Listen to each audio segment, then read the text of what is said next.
Sure. Two of them live near us in Chicago, in Northfield, which is just about, I don't know, a few blocks away. Hello and welcome everyone to the world-famous Adventurers Club of Los Angeles. My name is Andrew Medina. I am member number 1212, and I'm so glad to be your host for the evening. We got another great program coming at you tonight. I'm joined by the one and only Art Muir to talk about his adventures, climbing mountains, skiing across the Arctic, and all manner of things. So without further ado, let's dive right in. Art, thank you for coming to the Adventurers. It's a privilege to be here. Thank you. Well, it's a privilege to have you. You know, you've done some amazing things, and I love your message that you have for people. So can we start off by just encapsulating like what your message is to folks? Yeah, one of the things I started in this venture experience later in life. I actually worked as an attorney for a number of years, the typical kind of corporate thing. Did corporate finance at a law firm. Really enjoyed that. Had a great team. Really loved the people that I worked with, and retired when I was just about 69. And the year before that, I had a friend who had climbed Mount Rainier out in Washington. I got out to Mount Rainier, climbed Mount Rainier, and he was very excited about climbing. And he called me up and he said, Art, and we've known each other for a long time. In fact, he and his wife, he was dating at the time, introduced me to my wife. So I've known them we've known them for 53 years or something like that. Anyway, he said, been married for 49, yes, 40. And you've been married for how long? I'm hoping to make it to December 28th. That'll be 50 years, okay? Fingers crossed. You know, I think we're going to make it, but we'll see how that goes. Anyway, he called me up one day in 2013, I think it was, and said, listen, I'm going to go down to Ecuador. I want to climb some volcanoes, and I want you to come with me. Because he knew I'd grown up in Colorado. I'd done a little bit of stuff, but not very much, really. And, I said, Jim, let me think about it, because the only thing I had done in terms of adventure for the last 40 years is push a speakerphone dial, on my office desk. So it just doesn't, you just don't get out and do these things. You have a job, you have kids, you're raising a family. Sure. And so I went home, my wife Leslie, and I said, Jim wants me to. He wants me to go to Ecuador. I'm not even sure I knew where Ecuador was. I mean, I hate to admit it, but it's true. Totally fine. I know where it is now, though. Good. And Jim wants me to go to Ecuador and climb some volcanoes. And I said to her, I said, why would I want to do that? And I remember this so well, because we're in the kitchen, and she's at the kitchen sink, and there's kind of this pause, and she turns around, she looks at me, and she goes, because he's your friend. So there I was at the end of December 2013, around Christmas time, in Quito, Ecuador, getting into a taxi, and this is the type of stuff that people in the Adventurers Club know very well, with somebody who, I didn't speak any Spanish and he didn't speak any English, so it was trying to point addresses and going through the squares down there people dressed in Santa Claus costumes and dancing and doing salsa things in the middle of the night. Sure. And we ended up climbing these two volcanoes, Cayambe and Cotopaxi. Okay. And I can't remember now, one of them was 19,000, I think, maybe 18,000. But, I had no idea what I was getting myself into, because I signed up with RMI, and the two guides were Casey Grom, who's a very well-known guide, still guides on Everest, works with Mike Hamill of Climbing the Seven Summits, and a woman named Solveig Waterfall, who's left guiding. She used to do guiding, backcountry skiing, and now works as a fireman, actually, in Umpqua, Washington. But a really wonderful person. And the thing that was so amazing about this to me was that they allowed us, these non-experienced individuals, to go into places that were really challenging, because volcanoes are really steep. I hadn't really thought about this, because nobody really asked me how many times I had slept in a tent the night before, the year before. But they're volcanoes. They're 45 degrees. I mean, anybody who looks at a picture of a volcano ought to know this. And but they took us up in this place, and it was cold, and it was scary, and it was windy, and it was dark, and you have to get up at night and climb, and you're on this rope, and the rope moves, and you have to move. And we got to the top, and we got to the top of Cayambe, and the wind was blowing, I don't know, 50 miles an hour, 60 miles an hour. It felt like 150 to me. Sure. But we're up there, and it's cold, and I remember I had wind pants, hard shells on, and they were flapping in the breeze, and I'm thinking how can we get out of here? And Casey, our guide, is taking pictures. He takes his gloves off. He's taking pictures of us, so we can have it. Of course. And we get back down, and I'm thinking to myself, that was one of the most amazing things that I'd ever done, because these professionals, allowed me to go to some place that I would never be able to go otherwise. Right. And I've always kind of liked the mountains and been attracted to it. So that was my introduction. And really what happened was my friend kind of fell away from the climbing. He has other interests. Mm-hmm. But it was so intriguing to me that I just starting to do more things and sign up for other things.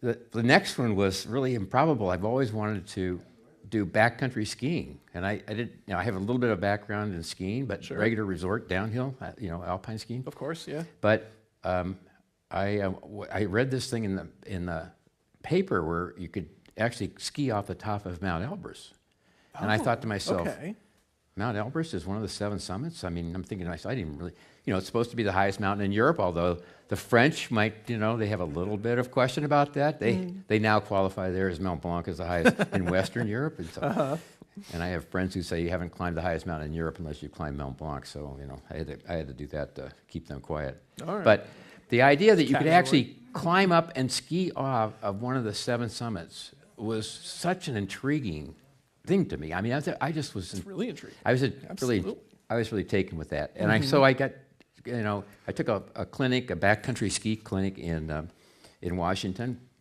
by it was kind of both Solveig Waterfall and her husband Seth, very well known. He's a climbing ranger actually, in Mount Rainier. It gave us some rudimentary things, and pretty soon I'm on a plane heading for Moscow to meet this group, and then. Lost all my luggage, of course, and they all left without me, and I had to have a special guy drive me down to Mineralny Vody. It's just like this is what adventurers. That's the adventures when things go wrong. That's exactly right. Yeah. Exactly right. And we ended up, standing on the top of Mount Elbrus, with a pair of skis.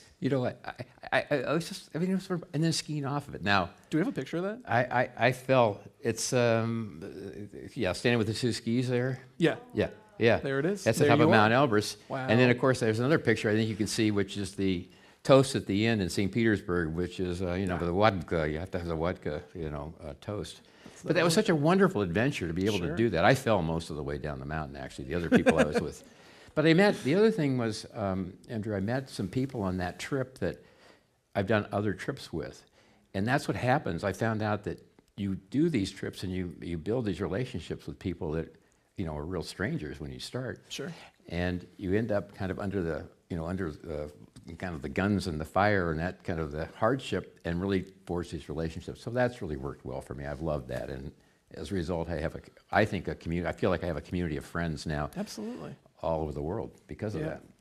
Now, you've been to 6 of the 7 highest summits in the continents. I like to believe that the one you haven't done is like North America, the super easy one, right? Or super accessible one. But which one is it? Well, it's actually, no, the highest point in North America is Denali. Right. And Denali is really a hard climb. I'll come back to that in a second. But the one I haven't done is, you can argue that there's 7 summits, but sometimes people argue about whether or not Kosciuszko in Australia is the 7th summit, or Punchinjaya, Carstensz Pyramid in Papua is the 7th. So I count that as 8. I count Mont Blanc as 9. All right. So I think there are 9 7 summits, frankly. So did you do both? No. I haven't done. I haven't done Carstensz Pyramid. Yeah.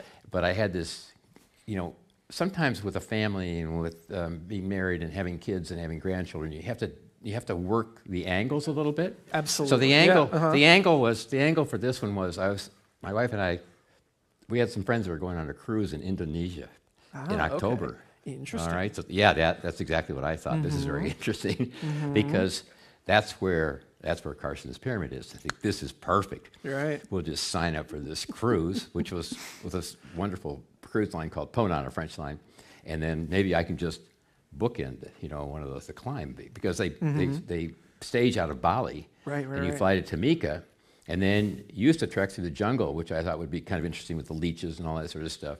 But you don't do that anymore, okay? Because there's a lot of civil unrest, and there's actually been a lot of violence. So they fly. What the deal is now, you fly a helicopter to base camp. Then it's a pretty straightforward rock climb, a couple thousand feet, and then you come back and you fly out. But it's weather dependent. But there's still so much commotion there and civil unrest and risk that they now have to keep people in a hotel in Tamika. You can't even go out of the hotel. You have to stay in the hotel. Wow, and then when the weather breaks and they have the base camp established, they fly in the military, the security, with the automatic weapons to patrol the perimeter of the camp. Then they fly in the climbers. And then, again, it's really weather dependent. So I thought about whether or not it wasn't because of the danger so much, it was the idea of, I really like anticipating climbs, thinking about them. Right. And there's the anticipation, there's the participation, and there's the recollection. Of these, recollection by far the best. It gets better and better too all the time. That's what I love about it. The more drinks you and have, anticipation it's is good, and the participation, I'm not so high on that. Okay, that's too hard, and it hurts too much. But I just thought that I want to be able to look forward to it, and so I haven't done. That's one I haven't done yet. Okay. And I do want to go to Australia. I want to do that too. So I'm looking forward to that too. I haven't been to Australia. So between, you've done obviously mountaineering and you've also done skiing. So like, what do you think it is about those activities that sort of speaks to you?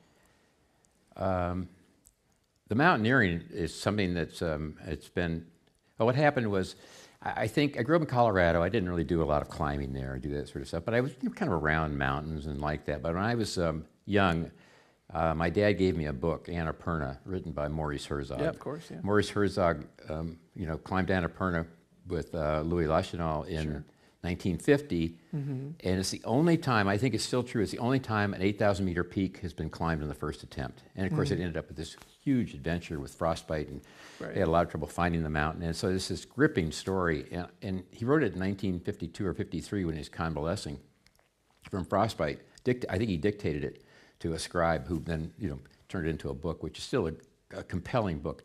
My dad gave that to me, so that would have been, I was born in 46, so I was probably, maybe he gave that to me in 56 or 58, maybe I was 10 or 12. And I read that book, but the thing about it was that stuck with me was it's the age for a boy where you have dreams of things, you're starting to understand the world a little bit, and things get stuck inside your head. Sure. In your memory and your imagination. And I always was really just fascinated with the idea of that. So I don't pay much more attention. I've climbed a few 14ers in Colorado, nothing to talk about really. But then in 1990, I saw an article. I was working in a law firm, going to work on the train every day and coming back and putting in my hours and doing all that sort of stuff. That's such a Chicago. Well, Chicago's a great city. It is. I love Chicago. I love it. I think I've been there so long now. I think of myself as a Midwesterner rather than somebody. When people ask me where I'm from, I have to think I'm from Colorado. I have to remember I'm not from the Midwest. But I'm reading the paper on the train in, like everybody else, folding, and it's the same kind of routine. Sitting in my regular seat. If anybody else is in that seat, I'm trying to send them mental signals that they're in my regular train seat, that deal. Get out, Yeah, that's my seat. Don't you understand? Who are you? I don't even recognize you. I don't know who you are.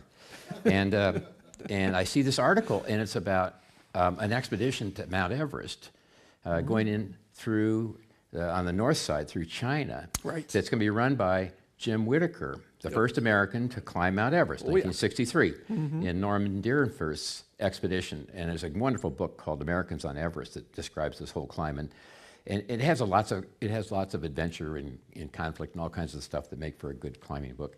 But anyway, Jim is organizing this climb, and the key thing was there was an article the article said if you contribute $10,000, you can be a trekker and go on this along with the real climbers. Not as a climber, but as a trekker. Okay, Right. and they're going to go in to the north side of Everest. What's the difference between a climber and like a trekker? Well, I mean, the climbers are the guys, the men and women trying to get to the top of a real mountain, as opposed to trekkers that get to go to base camp. Okay. All right?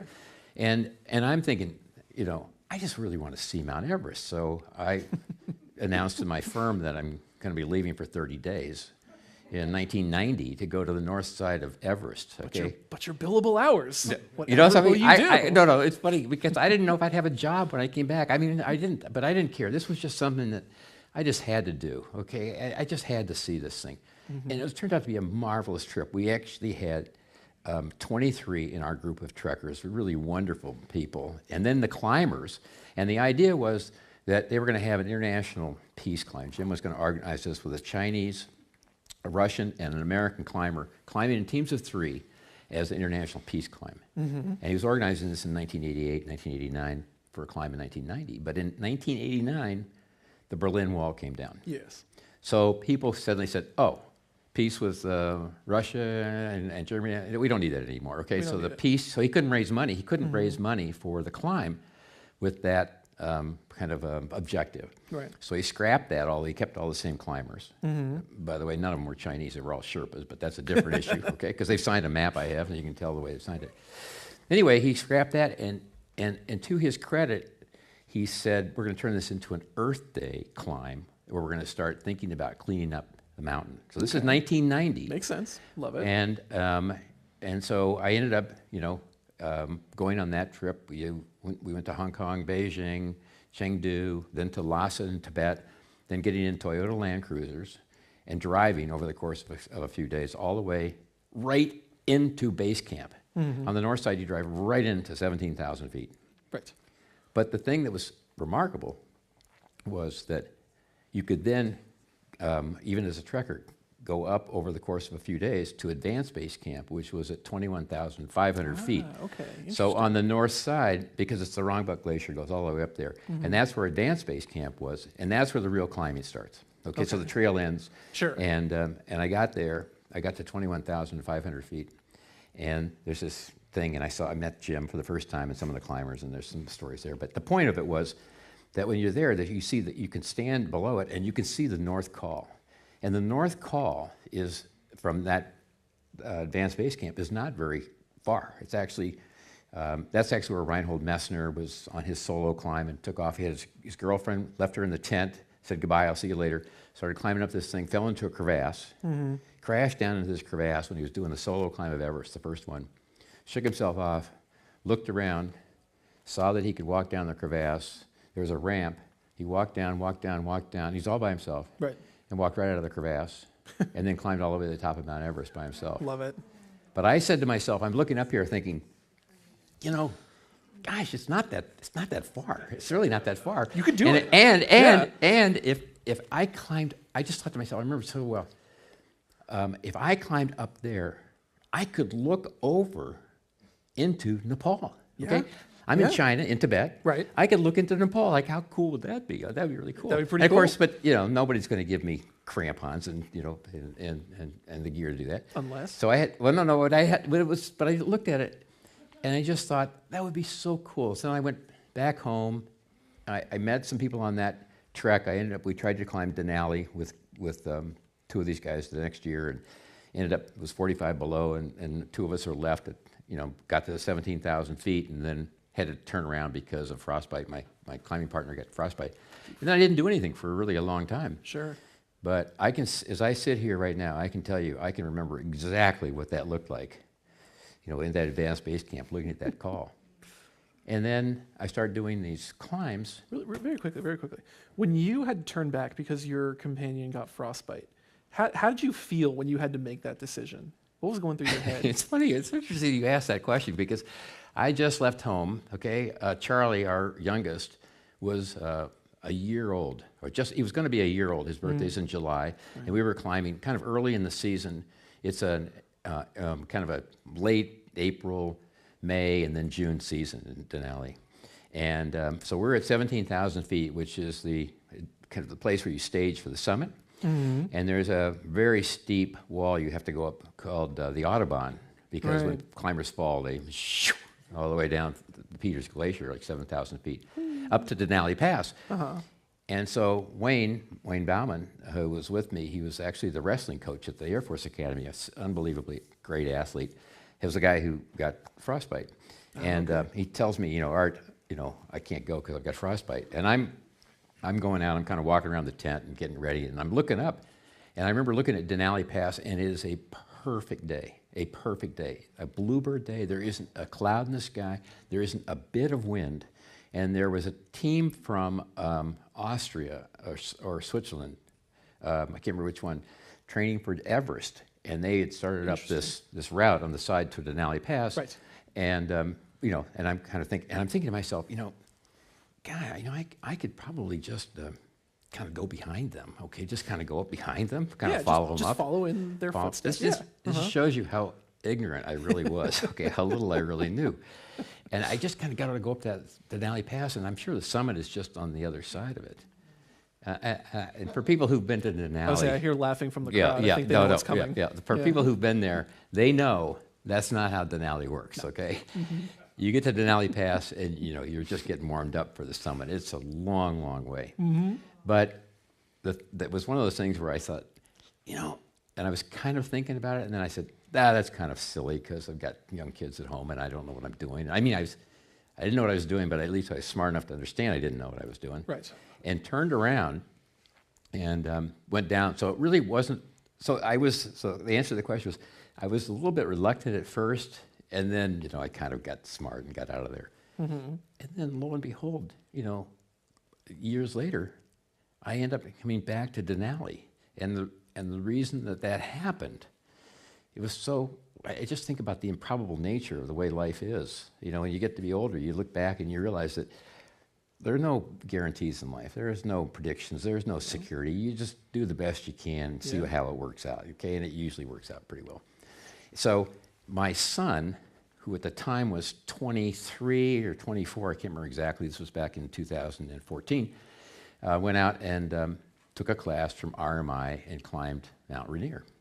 And he did the Couch Ice Route, which is, I think, a 4-day climb. And it's challenging. It was really good. And good for him. Yeah, that's awesome. It's a real deal. Yeah. And they do a wonderful job. RMI does a wonderful job, in particular on Rainier. And he came home, and I'm asking him how it is, and he's saying, it was great. I really like it. And he goes, Dad, you should go back and climb Denali again. And I said, Charlie, at the time I was 68, maybe? I think I was 68. I don't know. I don't remember what it was. But anyway. So you were still working? You were still working at that I was still time. working. But I think I was just getting to the point, this was 2015, so I just basically getting ready to retire. So I was very close to retirement. I think it was at the end of 14 was when I retired. Anyway, I found out later that what he meant by that, when he said I should go back to Denali, is no, he wanted me to take him and pay for him to go to Denali. Okay, that's what he wanted. We should go to Denali. Yeah, that's what he meant. You should go back to Denali and take me. Okay, that's what you should do. And so we ended up going to Denali. The two of us, and was with RMI. Billy Nugent was our guide. Mike King was another one of the guides. Sean Collin, who's an ophthalmologist, actually, who was still getting ready to go to med school, and now has devoted his life, a lot of it, to helping people in third world countries, bringing ophthalmological care to them. Really wonderful group of people. That's wonderful. That's really great. Yeah. So we go, and I remember being in the ranger station in Talkeetna. Ranger Roger was the guy who gives us it. And what they do, Ranger Roger. And what they do is they basically try to scare the bejesus out of you because because Denali is really dangerous, and they don't want people going up there. They can't tell people they can't go, but they don't want people going up there who don't know what they're doing. So we're sitting at a table, Ranger Roger's down there, and our team is kind of lined up here, and I'm kind of down here in the corner, back here in the corner.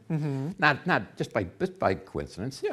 And I remember so well. He goes, he's telling about all this horrible stuff, the weather and the frostbite and the damages and the people who've died, because a lot of people died on Denali. And he goes, after all, you have to recognize. He's looking at the group. He says, you have to recognize it's not a young man's mountain. And then I'm in the corner, kind of. Go on. I'm trying to move behind the person next to me. And that was actually good advice. But we prevailed. I managed to. What do you think he meant by that? He meant that I had no business being there. Is what he meant. It was pretty straightforward. It's just a really demanding. Some people refer to it as a blue collar mountain because you don't have any helpers. There are no porters. There are no Sherpas. There's nobody. You got to drag all your own stuff, and everybody has to do all the work. It's one of those things where there are no shortcuts, and it's never easy. Denali is a very challenging mountain. It's cold. The weather, because of the latitude, it actually feels higher and colder than it actually is, just because of its northern latitude. Sure. But I had this, Mike King was our rope team leader. Charlie was on the rope with me, and we ended up summiting, I think 3 days before his birthday, his 24th birthday or something like that, which is standing on top of Denali was, with my son, was one of the great moments of my life. I have 5 great moments. That was one of them. Okay, that was one of them. So yeah, so it's different from Everest, but I was really lucky to get there. Again, here I'd been there and tried to do that back in 1991, and then in 2015, who would have thought? Who would have thought, was that 26 or whatever that number of years later, that I'd actually be able to do that and achieve that? And we had some weather conditions, and snow and all kinds of stuff. But I was very, very fortunate. That was in 2015, you said? 2015. And we were just getting started. Like, you were 68 then? We're just getting started. I think I was 69 actually. Okay. Because I thought at one point that if I climbed Carstensz Pyramid and then climbed Kosciuszko, I will have climbed all the 7 summits, but I will have climbed them all after the age of 70. Mm-hmm.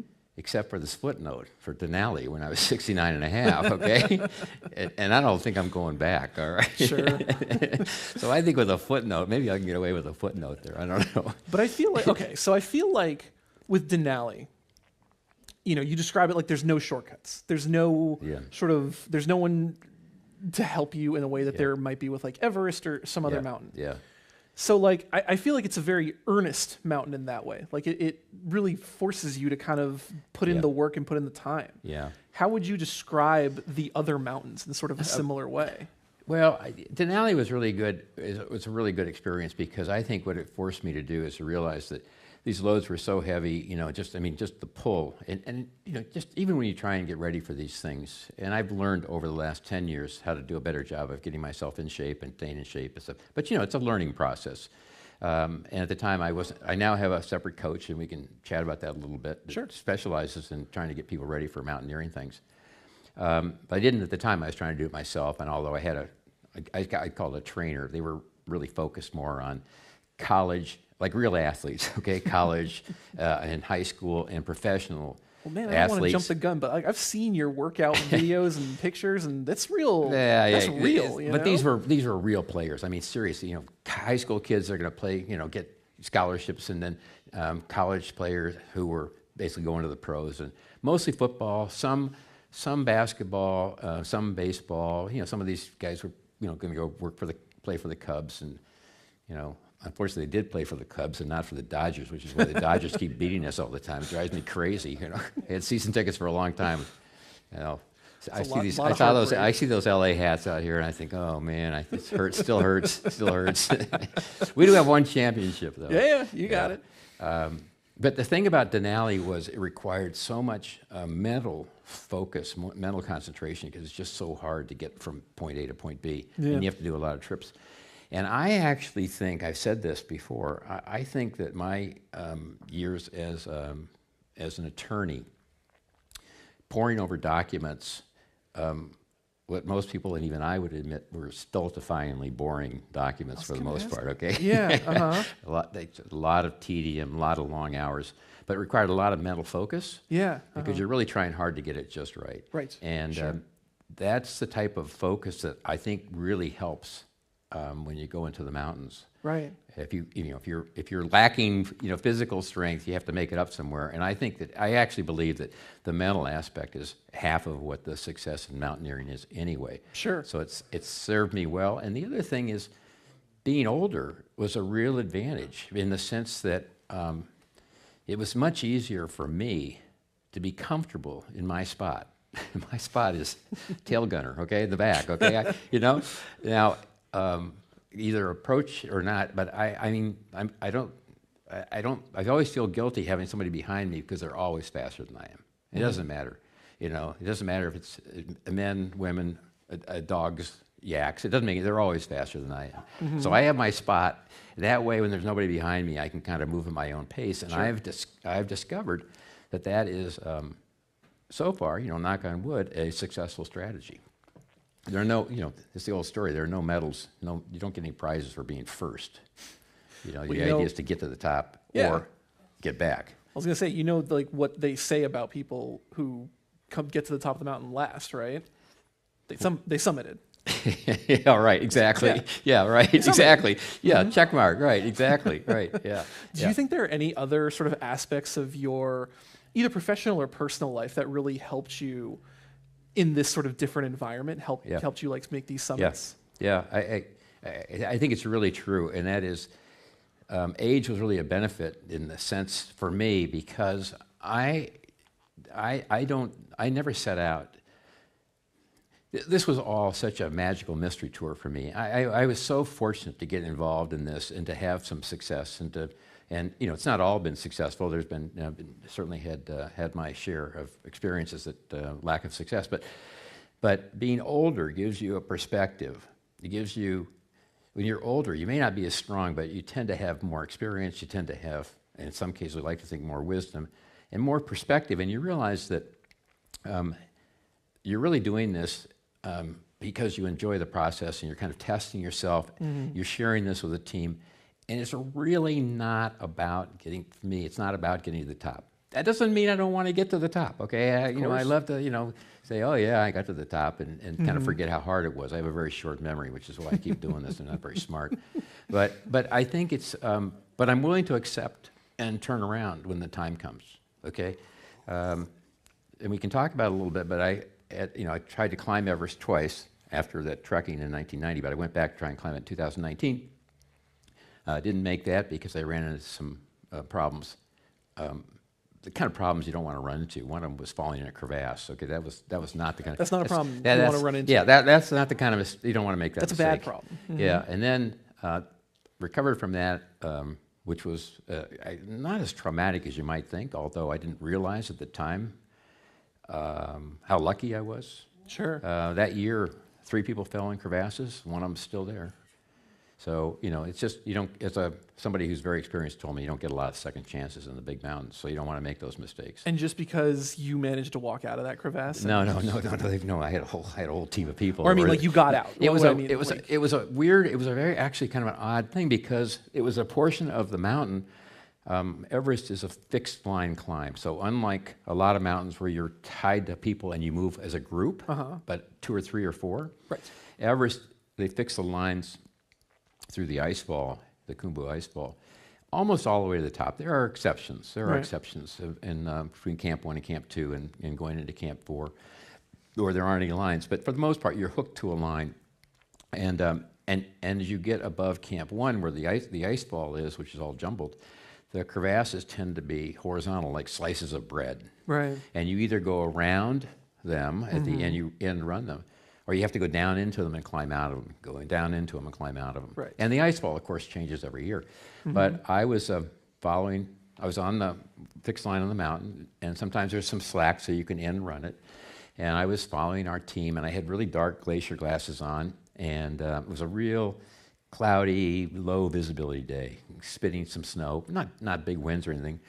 And it's surprising. You would think that when people walk across the snow with crampons on, there would be a real definite trail that you could follow.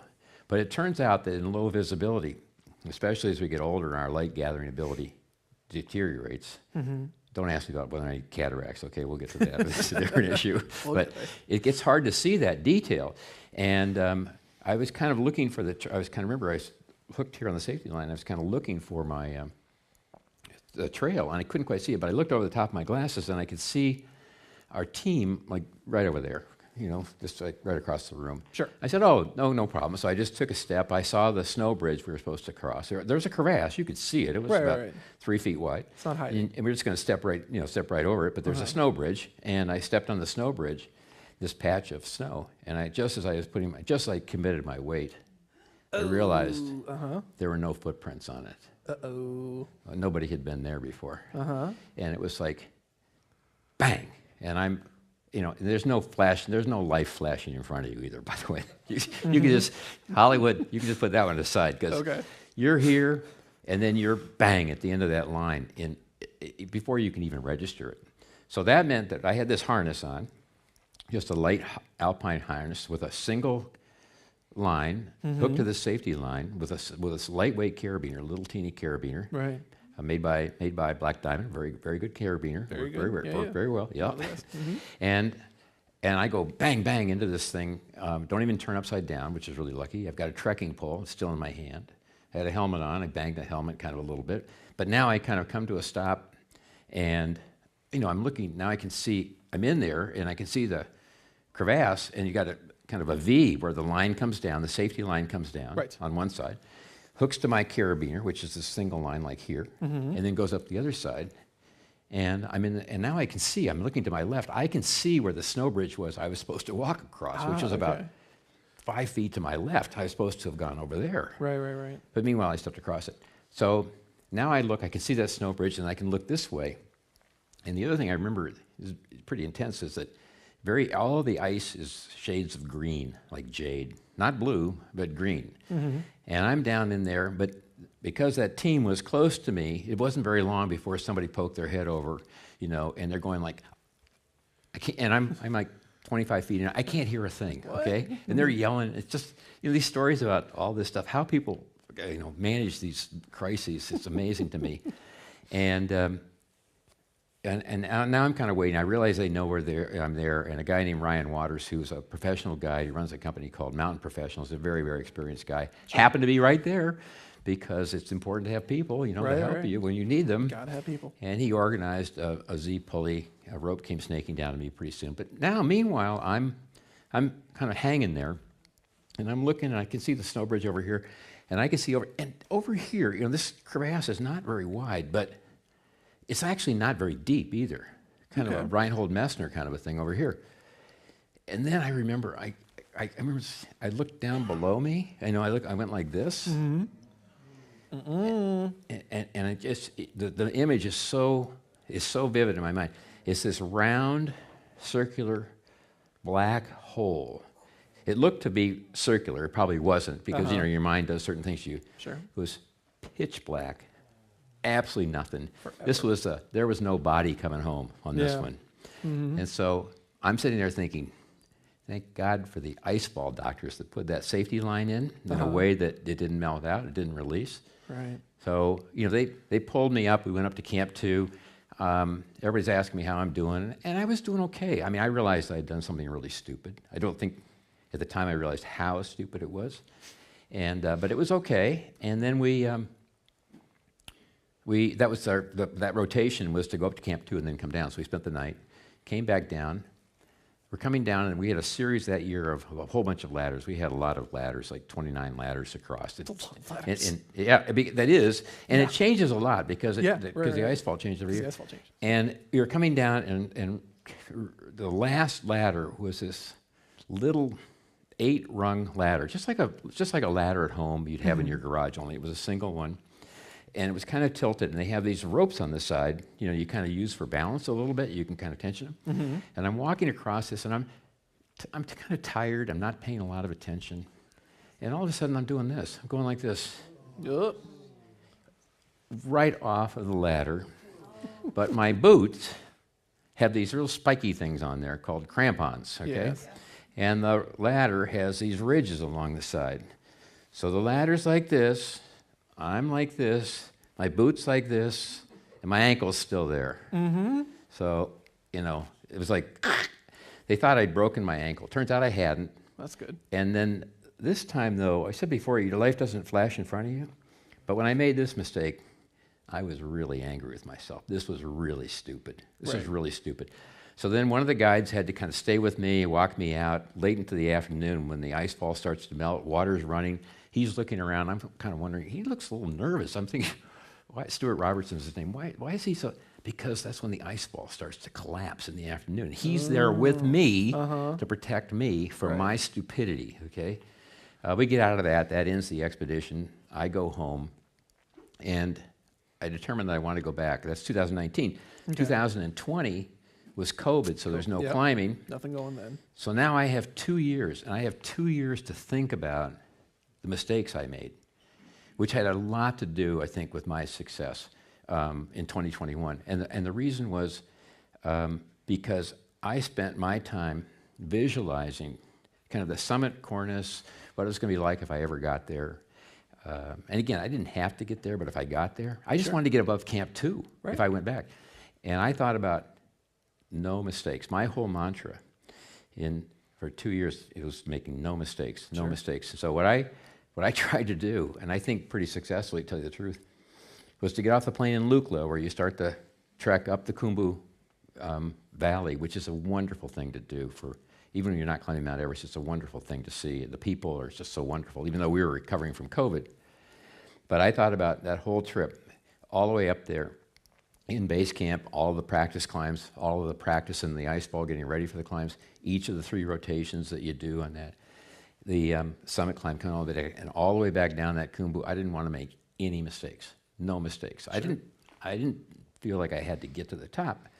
I just didn't want to make any mistakes. I wanted to put my foot down each and every time, of those thousands of times. I know it sounds ridiculous, no, but makes sense. But it worked, and I felt like as I did that and started to really focus on my footwork and not slipping and not tripping, kind of being clumsy about it, that my body responded to that. I got better and better at that. And so it gave me something to think about other than the fact that how hard it was, how dark it was, how dangerous it was. Right.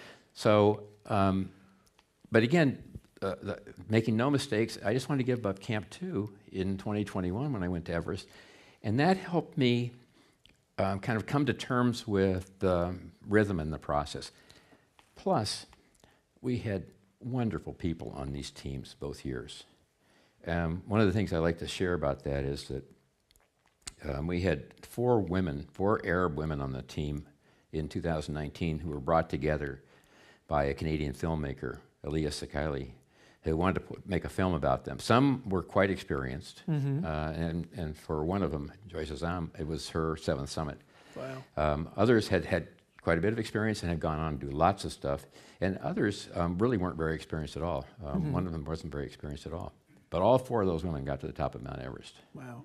And out there. Only about half the guys. Okay, I was in the non-half, or I was in the non-somebody half. So I go back in 2021, and there were 5 women on the team, and then a couple of individual women who were climbing with their own guides. And all those women got to the top of Mount Everest. Wow. And about half the men got to the top of Mount Everest. So you draw your own conclusions. I don't know what those conclusions are exactly, but I have some thoughts about that. So but I had great teams both years.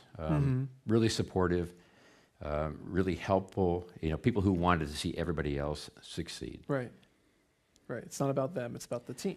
Yeah. Well, I sometimes people ask me what I've learned. When I've done these, because I've had this experience and had this chance, and I call it is guide wisdom, things I've taken away from guides, the 3 principles I've learned from guides. I didn't figure this out, and it's not like rocket science, but I think it's pretty good advice. And what guides teach you, and the reason guides are so wonderful is they teach you, rule number 1 is you take care of yourself. You do that because if you don't take care of yourself, somebody else has to take care of you. Right. And that means they can't take care of themselves. Well, it's like the airplane safety videos, right? Put the mask on yourself before helping someone else. Yeah, but I'm paying attention to these things. The airline. No, absolutely right. But that's exactly right. Take care of yourself first. Exactly right. Take care of yourself. That's number 1. That's rule number 1. Rule number 2 is help the team. And that's really critical on these big, long expeditions where you're out there for a long time, because they have good days and bad days. Everybody does. The strongest climbers do. And nobody really understands it. It's really unpredictable. There is kind of a rhythm, except for my Canadian my climbing partner. I have to mention him at some point because he always does everything perfectly all the time. It's so annoying. Of course, he does everything. Obnoxious. He's perfect at everything. Eats all his food. He always sleeps really well. Kevin Walsh, he's a dentist from Nova Scotia. He's a wonderful, wonderful guy. We've climbed 5 mountains together now and done the ski the last degree. Isn't that the worst? He's a nice guy too. On top of it that's all. the other problem. It's so annoying. It's so annoying. So obnoxious. And the third rule, so you take care of yourself, help the team, and the third one is to solve one issue at a time. Sure. And it really works for mountaineering expeditions. And what I've discovered, and I try and tell the people, it really works well in life too. Yeah.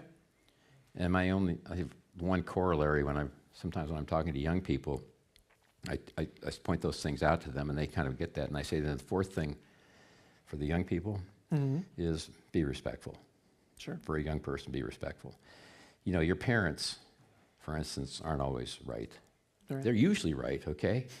They know some stuff, and it behooves you to listen to them, or your teacher in school, or somebody else. Of course. So I think that's a really good rule for young people. But I think that the three things serve well for expeditions, and they serve well as kind of principles. And I've learned that from guides, just because of the way they organize these expeditions, taking people who are either inexperienced or non-professionals, but committed and willing to do these, into these really dangerous places. Right. And for the most part, bringing them back. Yeah. Okay, they like the concept of bringing them back, and we like that too. Yeah, right. Yeah, most of all the people who almost don't make it. Yeah. But so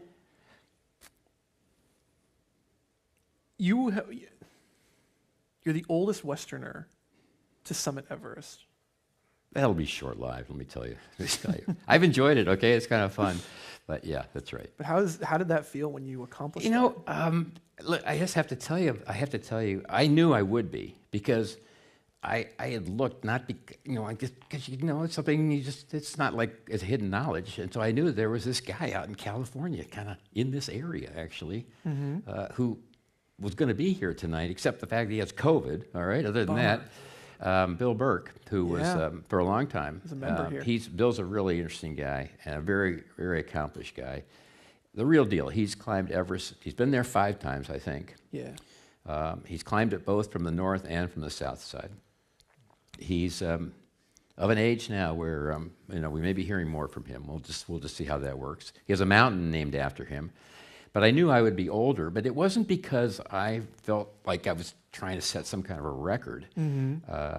I just knew that if I didn't do this, the window is closing. It's like that Temple of Doom thing with Indiana Jones. My door is coming down. The space gets, I have to slide through there. It's getting closer and closer each time. Grab your hat. Yeah, exactly. So I knew that was the case, but it was more about seeing what I could do, what the mountain would give me. And that really helped me a lot too. And I wrote to Bill afterwards, and he was really gracious actually in response. So that's very nice. Yeah. Who obviously when you do a thing like that, you don't do it alone. So who are the people who you would like to thank for helping you achieve that? It's a really long list. Okay, but you're absolutely right. It's a really long list. You don't do these things. I mean, this is like. I feel like in the circus when they used to have the human pyramid, they have the really strong guys on the bottom, and then they have the next, they have another layer, and then they have this little kind of little person on the top. Because that was me. Okay, I'm up there because of all those people that supported me. Right. My wife and my family and my friends.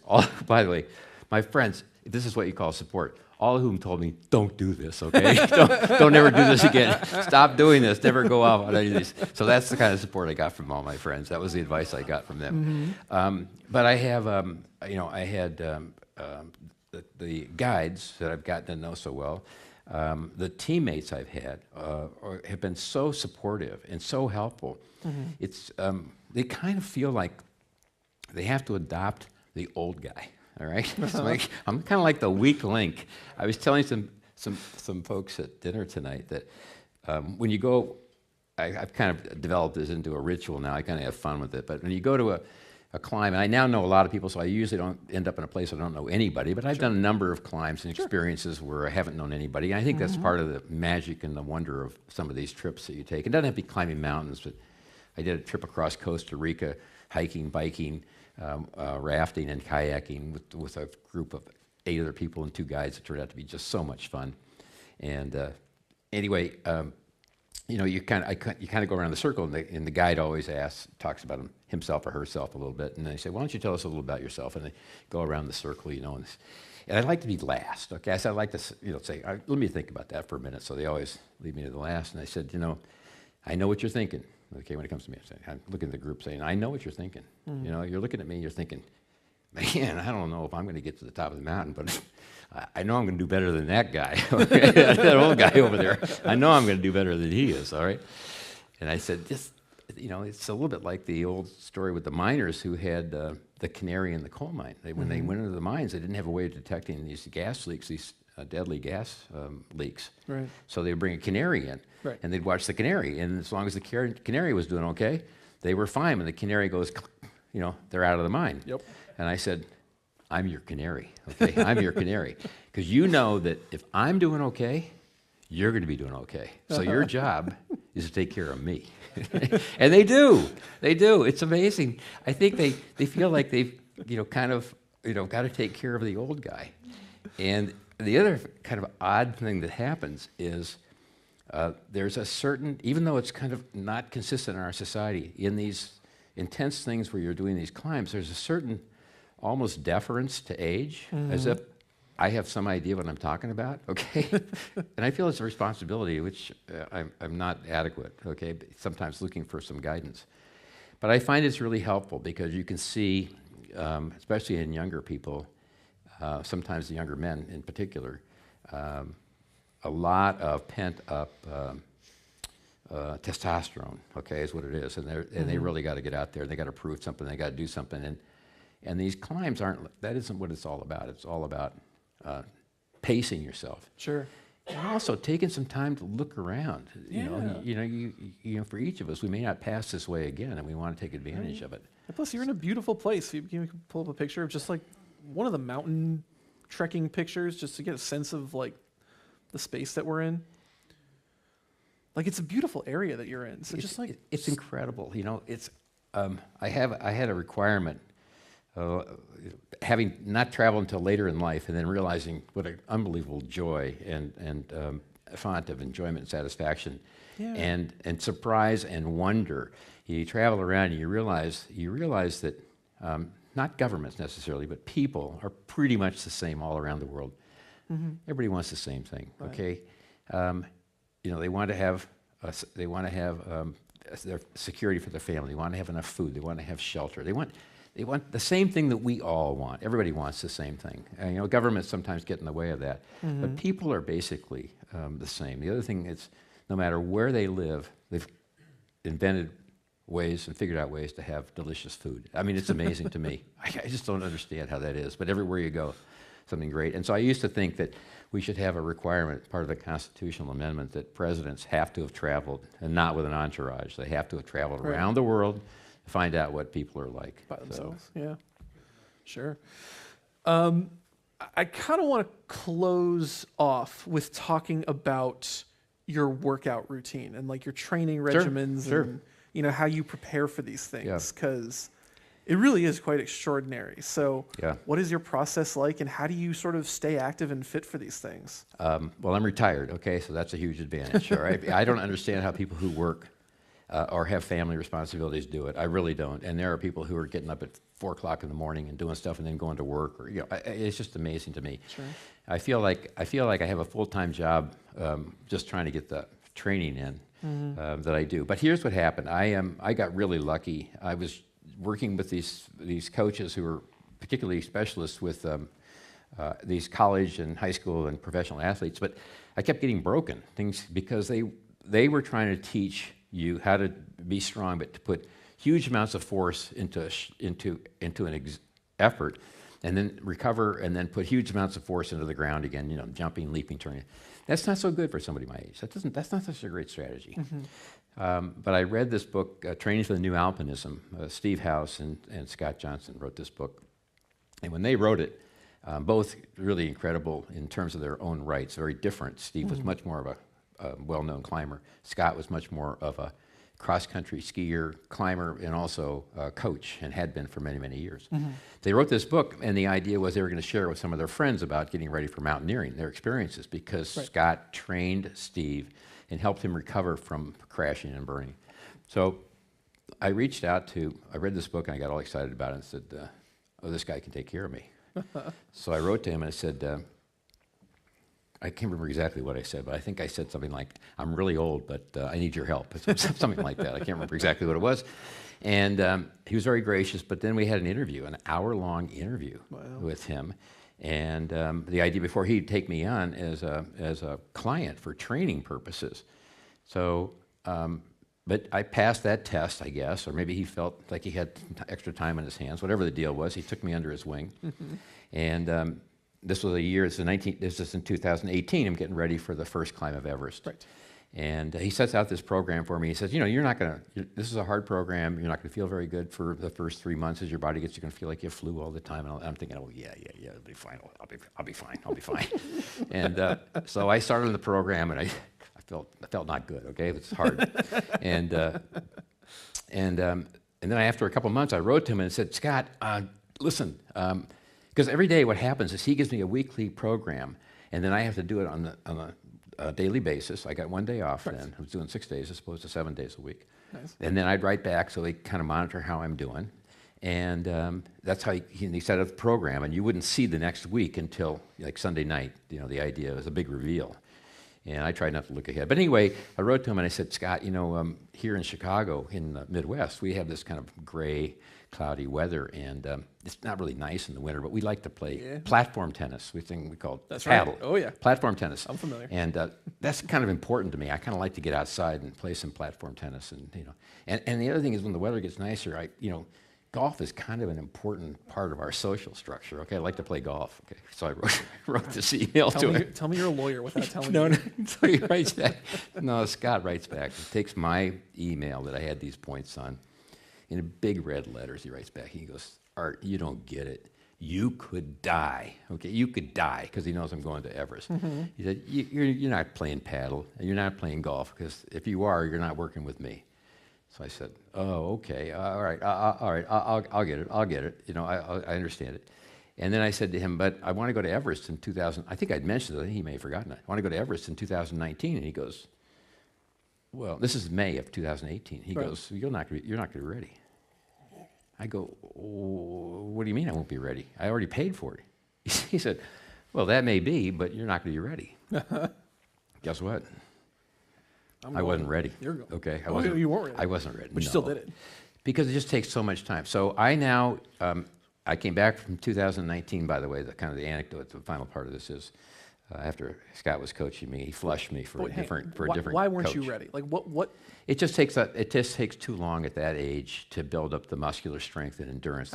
They have two things. It's called kind of your ability, your aerobic base, as well as your muscular endurance. Those are the two things. It's not just simple strength. It's not like barbells and stuff like that. It's more about being able to move and apply force over for a long period of time over a long distance, and then having the aerobic base to absorb it. And your body it'll adapt.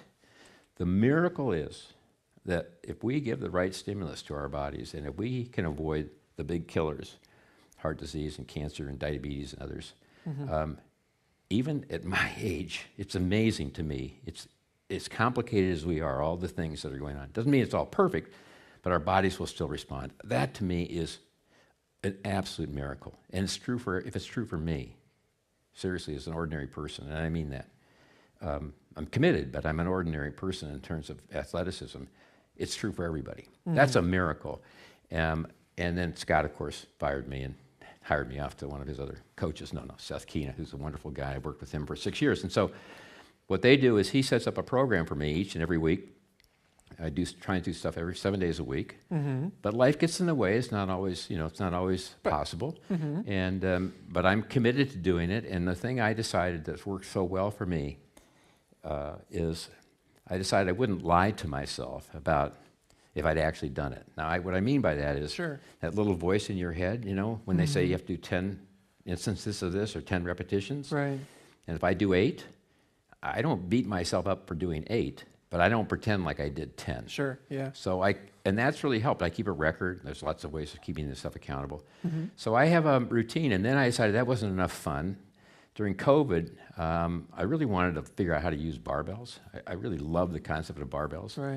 So I kind of taught myself how to do that, and that worked pretty well. And I recently hired a guy. I started working with a guy as a barbell coach. So now I have 2 coaches. You get this. My barbell coach is a Duke undergrad, Kellogg M.B.A., all right? Wow. And he teaches barbells, Chris Van Nostrand. That's so, I think that's so cool. And we have so much fun together. Because the technique, it's like a lot of things. You watch people doing anything. Golf is a good example. It looks so easy. I mean, anybody can do that, right? How could that be so hard? You pick it up, And for anybody who's a golfer, we all know it's a study in pain and depredation and death and agony and aggravation. But barbells are just like that. And I think barbell training for older adults is a wonderful thing for people to do. Barbells. And you can actually start with lighter weights and build it up, and it's really good for your body. It's not just muscles. It's for ligaments, joints, tendons, and bones, especially women with osteopenia. Mm-hmm. We get these people with these debilitating diseases as we get older, and the only way you can really offset that is by doing exercise that stresses the body to react. Sure. And our bodies will react. That's the takeaway. Yeah. So I love lifting up something and then dropping it with a resounding crash on the ground. It's really satisfying. Sure. It's heavy for me, maybe not for anybody else, but I love that. I just think, and I think it's fun. So I have a coach. I try and do things 7 days a week, but like traveling out here, I got some stuff done today, but I didn't get anything done yesterday, and I won't get anything done tomorrow. Right. And I have a very kind of sophisticated way of keeping track of this program, tracking all that. So, it's a long-term process, and I know that, like I said, the door is coming down, but it's not down yet. So there's some hope and some more adventures out there, I'm sure. Absolutely, yeah. And so, what is the next adventure, do you think? Well, I haven't. I'm trying to think about working with Kevin Walsh, my Canadian compadre. We do want to do the Carstensz climb. Okay. We want to do the ski the last degree to the North Pole, which is much harder than the South Pole, but it's you've also done the South Pole. I've done the South Pole, only the South Pole, but the North Pole is much harder for a number of reasons. There's big pressure ridges, so you have to maneuver yourself over that. The South Pole, the ski last degree, 70 miles to the South Pole, was really hard, actually. It's very, very challenging. But the North Pole is much harder, and there's also this complication that the base, called Borneo Base, is put in by the Russians, maintained by the Russians. But because of the Ukrainian war, I just feel, and there are ways you can actually, I know people you could go in through Russia, which doesn't, I'm not worried about, the risk of that, but I'm not about to do that. I just don't think that's, given, what's happening in Ukraine, I just don't feel right about that. So I don't know if that'll ever happen. We'll have to see. I want to do that, and we're trying to make our plans for that. But I also am going to go back to Chamonix in June again. Nice. I've been there a couple times, which is a really wonderful, wonderful place to climb and hike and trek and spend time and eat and drink. And it's a really lovely, lovely place. So I'm looking forward to going back there next June again. That's really great. You sent us a video. With some pictures from your adventures. And I really want to end off with that before we turn to the audience for questions. Is that all right with you? Sure. All right, Phoebe, can we play that? Do we have sound? Maybe? There we are.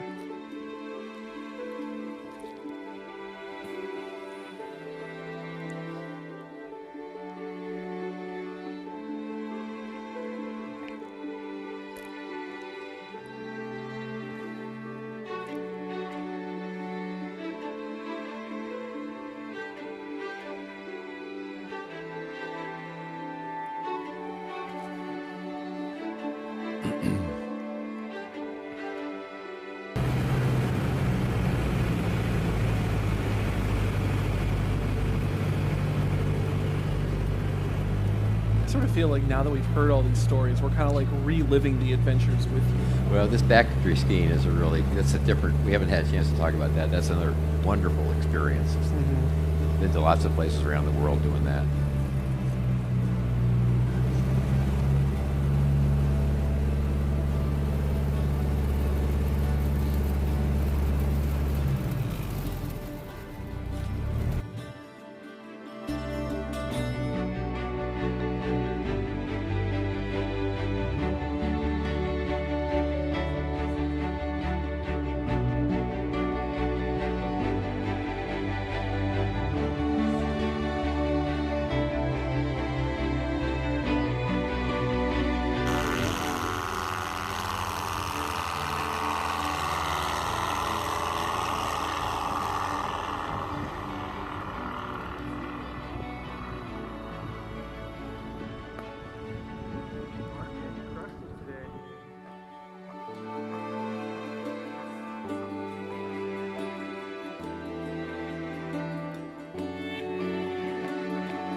know I've said it before, but like really just some of the most beautiful places on Earth. The world is such a beautiful, fascinating, wonderful, endlessly engaging place. I just can't get enough of it.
I feel like so much of your story is kind of like about the power of yes, too.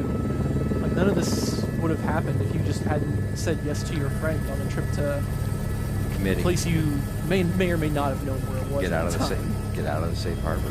Get out there where the wind's blowing. Check it out what the waves and the ocean are like. Yeah.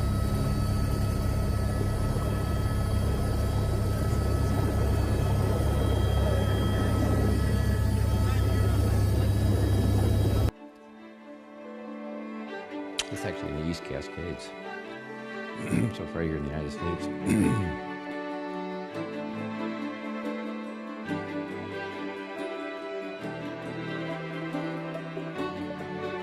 That's in Japan. That's in Hokkaido. That fellow's name is Moody Boo. Great name. What a Kilimanjaro. What a wonderful, lovely. That was our trip across Costa Rica. It's so much fun. Can I talk over this really quickly? Please, yeah. You know, when I was in Antarctica, I met a guy named Richie from New Zealand, and he was out there backcountry skiing, and I asked him why he was doing that. And he said, "You must be really uncomfortable." And he said, "I welcome discomfort." And I thought about that, and what I think these trips do is, you know, if you spend your life trying to be comfortable all the time, making sure that your air conditioning car is always comfortable, you're never too hot, you're never too cold, you're never hungry, you're never thirsty, you know, you're never outside in the wind, you're never wet, you're never uncomfortable, then what happens is when you set that level of standard, any little deviation from that, the light that's red when you're trying to get the kid picked up from the soccer game, or maybe the food isn't quite warm enough when it's served, anything outside that comfort zone becomes a huge annoyance.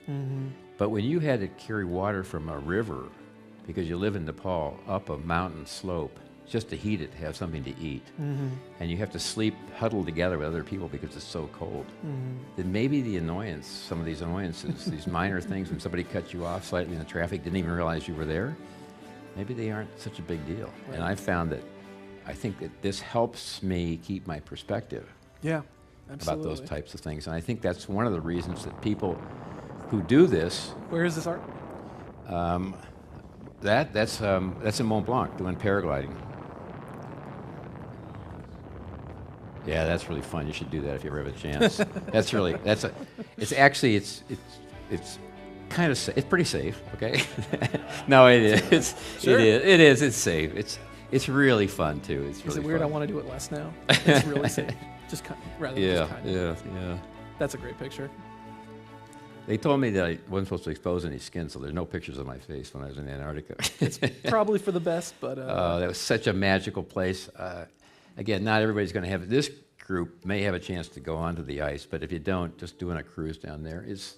I haven't done that yet. I want to do that with my wife, but Antarctica is such a magical, special place. Absolutely. Really, really special. By the way, folks, if you're in town on January 9th, the speaker that night was the station chief at the Amundsen Scott Station for 3 years, which is more than anyone's ever done. No kidding. Yeah, Oh, in that'll Antarctica. be cool. Yeah, so come on by. Love to have you It's back. my birthday. Oh, January 9th, really? January 9th. So Wow. we can come back to celebrate. Listen to him. What a great place to spend a birthday. The Adventurers Club. Yeah, that would be pretty cool. That'd be pretty cool. That was a good hair day. I like that one. It's a good hair. Yeah. And traveling with friends. I just put this picture in. That's Borobudur, the largest Buddhist temple. It's actually in Indonesia. But traveling with friends. Oh, yeah, the Komodo dragon, yeah. And the fam.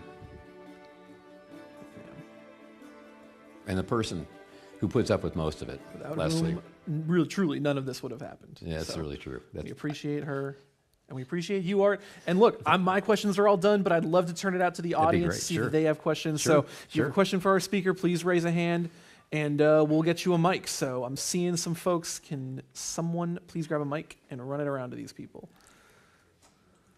Thank you, Steve. No more colonoscopy stories. Thank you. Wow, what amazing story. Sir, you are a gentleman. I'm just the bronze medal. I went to Mount Kilimanjaro and Mount Cotopaxi. That was amazing, like heaven. And I was coming back, probably my oxygen was low. I saw Lincoln on those white structures and those 5 presidents. And that was crazy, but incredible beauty. That's so good. How Kilimanjaro compares with Everest? You know, Kilimanjaro is actually, it's really interesting. And everybody says that it's a difficult climb because you start at 3,000 feet and you have to climb to 19, so it's a lot of vertical gain, more than at Mount Everest. Right. And typically you don't have a lot of time to acclimatize, and it's really busy. But real quickly, I will tell you, I was going to climb that with my son because I had done Mount Kenya, tried to climb Mount Kenya, which was one of my non-successes, but it was a wonderful trip. I want to go back there. Sure. And then I was going to meet my son, but he ended up with passport problems, and his kids got sick, and he couldn't make it. So I flew into Kilimanjaro Airport, met my guide, Danny Leonard, got in the van with him, and I said, "Are we going to go meet the rest of the team?" And he looks at me and he goes, "You are the team." Because it kind of a special arrangement that Garrett Madison put together for me. So on that climb, there's a lot of responsibility. I had my guide, I had my camp manager, Felix, I had my cook, who made some of the best food I've ever had. I had a dishwasher, and I had a toilet attendant, Johnson. That's a and lot of pressure. I said to Danny, I don't need a special toilet attendant. I mean, it's okay. I can just, handle it with everybody. I mean, it doesn't bother me. He said, "Art, you don't understand. If he doesn't take care of you, he doesn't get paid. If he doesn't get paid, his family doesn't eat." I said, "Okay, that's okay." All right. So we had those 5. I had those 5. And then we had 8 porters. 8 porters. So I had 13 people taking care of me. And I'm telling you, I felt a little guilty about that. But we really, what happened with Kilimanjaro, because I was acclimated from Kenya, I actually got up really quickly. Okay. We would kind of leave in the morning, leave late, pass everybody, get to the camp. It was like not a big deal because it was easy. Then the porters usually were ahead of us, and they'd set the camp up, and everything was set. And then, but the thing I remember the most, and I've said this before, Kilimanjaro was really hard because for me, we went up for the summit, and that we left a little bit later because we were moving pretty quick. It wasn't a big deal. We got to the summit, and that was fine. And then had to come down. When you come down from Kilimanjaro, you go down a different route because there's 1,000 people going up and down that mountain every single day. It's just crazy. Congestion. But you have to go down 9,000 feet. And there's kind of a scree field, which I found to be, others have found it to be kind of interesting. I was talking to somebody at dinner that said she really liked coming down that.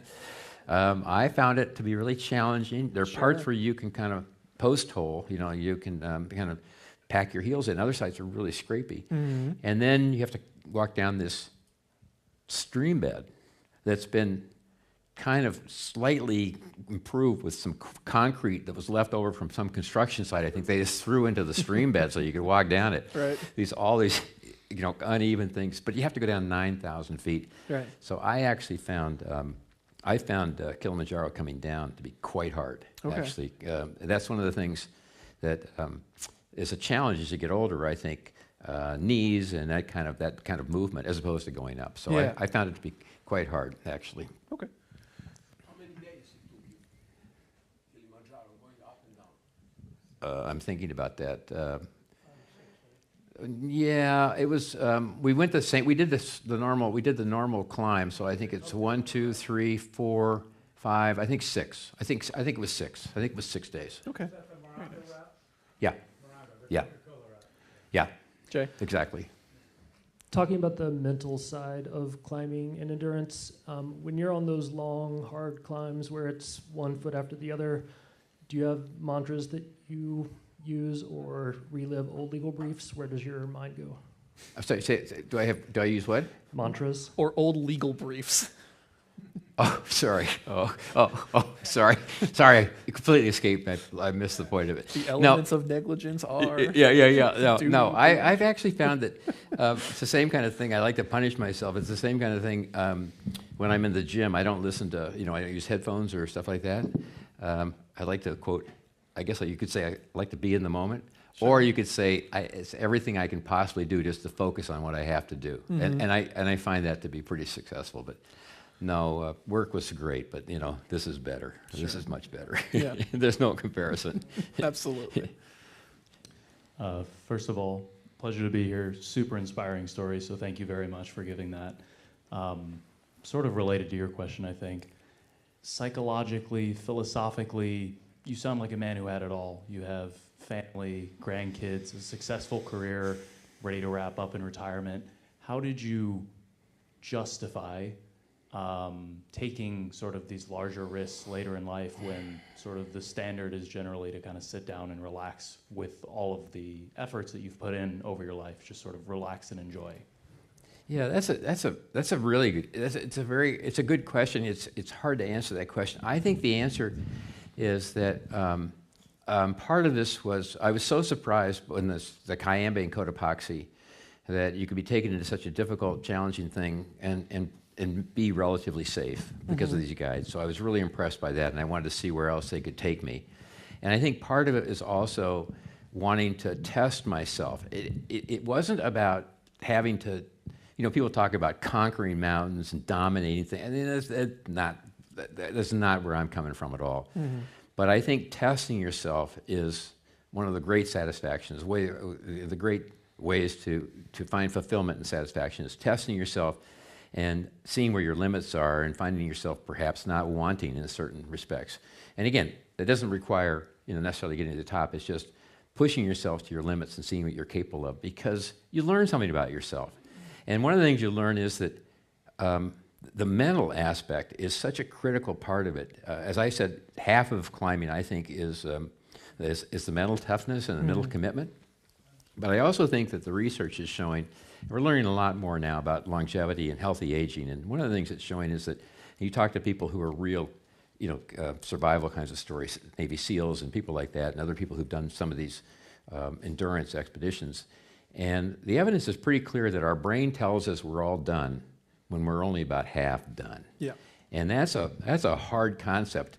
And so you got to push yourself, to where you think maybe failure is. And it's interesting because it's almost like you keep moving the goalposts. Yeah. You keep finding yourself doing more and more. And we can all do that. That's the good news. Yeah. I mean, you can't fool Mother Nature, but she's really, she's not gullible, but she's very forgiving. So you can do a lot of things and get away with a lot of stuff. And that's really worked for me, I think, testing myself. Absolutely. Thank you.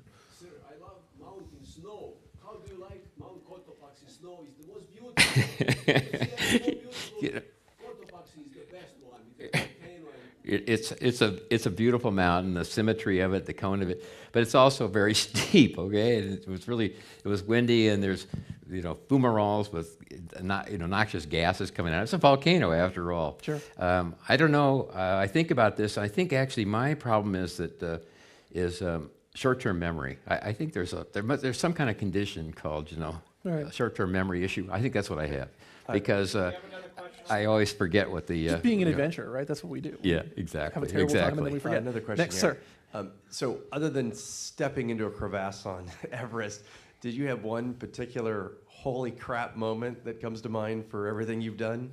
Yeah, I do actually. So there is a place called Kalapatar, and it's at the end of the Khumbu Valley. So I don't know if anybody here has hiked in the Khumbu. Anybody done that? And how many people have been to on the top of Kalapatar?